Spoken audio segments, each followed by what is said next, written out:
क्या आपने कभी सोचा है कि महाकुंभ में जाने से जीवन में इतनी ऊर्जा और परिवर्तन क्यों आते हैं? प्रयागराज महाकुंभ सिर्फ एक धार्मिक आयोजन नहीं है, ये एक दिव्य अनुभव है जहां हर बूंद में आस्था है और हर घाट पर इतिहास। इस कथा में हम सुनेंगे प्रख्यात संत प्रेमानंद महाराज जी की जुबानी महाकुंभ का रहस्य और उससे जुड़ी प्रेरक बातें। प्रेमानंद महाराज जी ने एक बार कथा सुनाते हुए कहा, महाकुंभ केवल स्नान का पर्व नहीं है, ये आत्मा की यात्रा है। जब हम संगम के पवित्र जल में डुबकी लगाते हैं तो सिर्फ शरीर नहीं धुलता, हमारे कर्म और विचार भी शुद्ध होते हैं। महाकुंभ हमें याद दिलाता है कि जीवन का असली उद्देश्य आत्मा को निर्मल बनाना है। महाराज जी बताते हैं कि एक बार एक साधक ने उनसे पूछा, गुरुजी, महाकुंभ में जाने से क्या जीवन में बदलाव आता है? महाराज जी ने मुस्कुराकर कहा, बेटा, महाकुंभ में जाना ठीक वैसा ही है जैसे सूरज की पहली किरण को देखना। जैसे सूर्योदय अंधकार को मिटा देता है, वैसे ही महाकुंभ में संगम स्नान जीवन के अज्ञान को दूर कर देता है। संगम का जल तुम्हारी सोच को बदल देता है, तुम्हारी आत्मा को नव जीवन देता है। फिर महाराज जी ने एक प्रेरक प्रसंग सुनाए। एक राजा था जो बहुत अभिमानी था। उसने महाकुंभ के मेले में साधुओं को देख हंसी उड़ाई, लेकिन जब उसने गंगा में स्नान किया तो अचानक उसे अपनी गलतियों का एहसास हुआ। वो साधुओं के पास गया और क्षमा मांगी।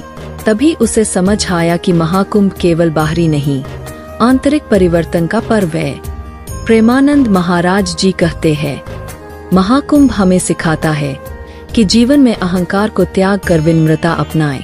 जैसे हर नदी संगम में समर्पण कर देती है, वैसे ही हमें अपने जीवन को ईश्वर के चरणों में समर्पित कर देना चाहिए, तभी सच्चा कल्याण संभव है। क्या आपने कभी सोचा है कि महाकुंभ में लाखों लोग क्यों उमड़ पड़ते हैं? सिर्फ एक डुबकी लगाने के लिए। लेकिन ये डुबकी सिर्फ शरीर को नहीं, आत्मा को भी शुद्ध करती है।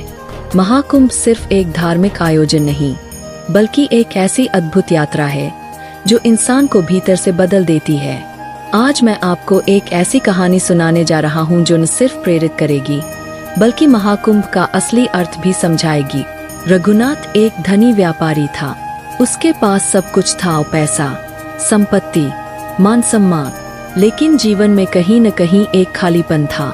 उसका दिन पैसों के लेन देन और व्यापार में गुजरता था, लेकिन रात को जब वह अकेला होता तो उसे अजीब सी बेचैनी महसूस होती। वह सोचता, मेरे पास सब कुछ है, फिर भी मुझे सुख क्यों नहीं मिलता? रघुनाथ ने अपने जीवन में कभी धर्म कर्म को महत्व नहीं दिया।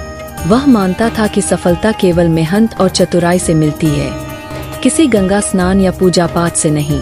एक दिन उसका पुराना मित्र रामशरण उससे मिलने आए। बातों बातों में रामशरण ने कहा, रघुनाथ, इस बार प्रयागराज में महाकुंभ लग रहा है, चलो हम संगम में स्नान करने चलते हैं, ये बहुत शुभ होता है।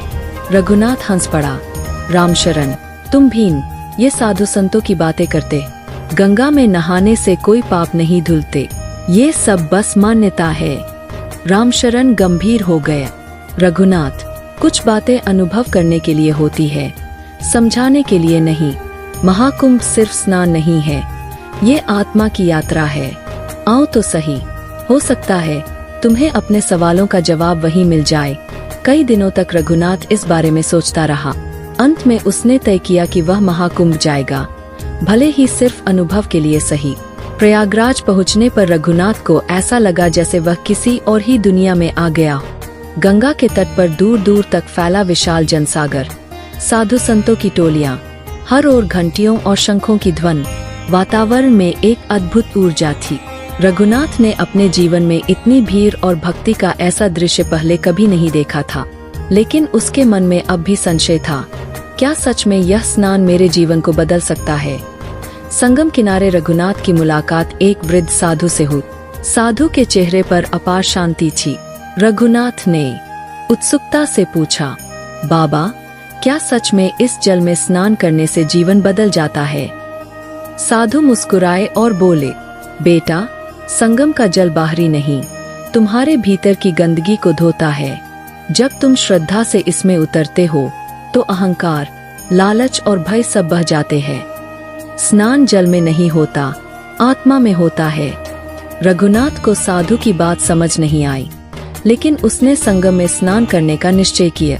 जैसे ही रघुनाथ ने गंगा, यमुना और सरस्वती के संगम में डुबकी लगाई, उसे ऐसा महसूस हुआ जैसे वर्षों का बोझ उतर गया। जल में उतरते ही उसकी आंखों में बीते हुए जीवन की तस्वीरें तैरने लगी।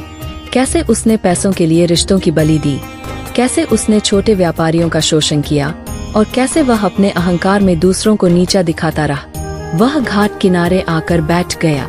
उसकी आंखों से आंसू बहने लगे। वृद्ध साधु पास आए और बोले, क्यों बेटा, अब कैसा लग रहा है? रघुनाथ ने हाथ जोड़कर कहा, बाबा, आज मुझे समझ आया कि असली पवित्रता भीतर से आती है।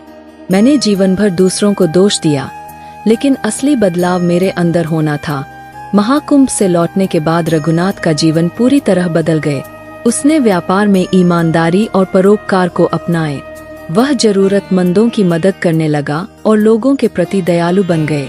अब वह हर महाकुंभ में जाता और संगम में डुबकी लगाता। लोग कहते, रघुनाथ का जीवन संगम ने बदल दिया, लेकिन रघुनाथ कहता, संगम ने नहीं, उस स्नान ने बदला जो मैंने अपने मन में किया। महाकुंभ हमें सिखाता है कि परिवर्तन बाहर से नहीं, भीतर से शुरू होता है। संगम का जल केवल प्रतीक है हमारे भीतर की शुद्धता का। जब हम महाकुंभ में स्नान करते हैं, तो यह केवल एक धार्मिक कृत्य नहीं, आत्मा की खोज है। तो अगली बार जब महाकुंभ आए, तो इसे सिर्फ एक यात्रा नहीं, आत्मा की पुकार समझे। कौन जाने, शायद एक डुबकी आपके जीवन को भी बदल दे। और सच्ची श्रद्धा से कमेंट में लिखे हर हर महादेव और वीडियो को लाइक करें, चैनल को सब्सक्राइब करें। जय मां गंगा।